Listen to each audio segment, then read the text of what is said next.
বৌদ্ধ ধর্মাবলম্বীদের অন্যতম বড় ধর্মীয় উৎসব প্রবরণা পূর্ণিমা ঘিরে শেষ মুহূর্তে নানা প্রস্তুতি চলছে খাগড়াছড়িতে। প্রবরণা পূর্ণিমায় আমরা ফানুস তৈরি করব এবং বিভিন্ন মানুষজনের সাথে দেখা যাত্রা হবে।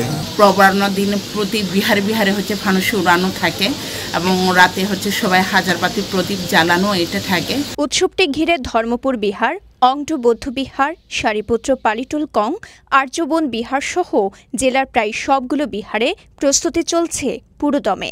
বিহারগুলোর প্রবেশপথে বসানো হচ্ছে নানা ধরনের তরুণ, প্যান্ডেল সাজানো হচ্ছে বিহার প্রাঙ্গণে। জগতের সকল প্রাণীর সুখ ও মঙ্গল কামনায় আমরা আজকে বুদ্ধের নিকট মোমবাতি প্রজ্বলন এবং নানা ধরনের ধর্মীয় অনুষ্ঠানে অংশগ্রহণ করতে এখানে এসেছি। পাশাপাশি রং বেরঙের নানা বাতিতে সাজানো হচ্ছে বিহারের আশপাশ, আর ফানুস তৈরির নানা অনুষঙ্গ প্রস্তুত করছেন দায়ক দায়িকারা। চলছে রং বেরঙের বাতি তৈরির কাজও। এই ফানুসকে একটু কালারফুল করার হিসেবে আমরা এই লাইটিং পেপারগুলো ব্যবহার করি।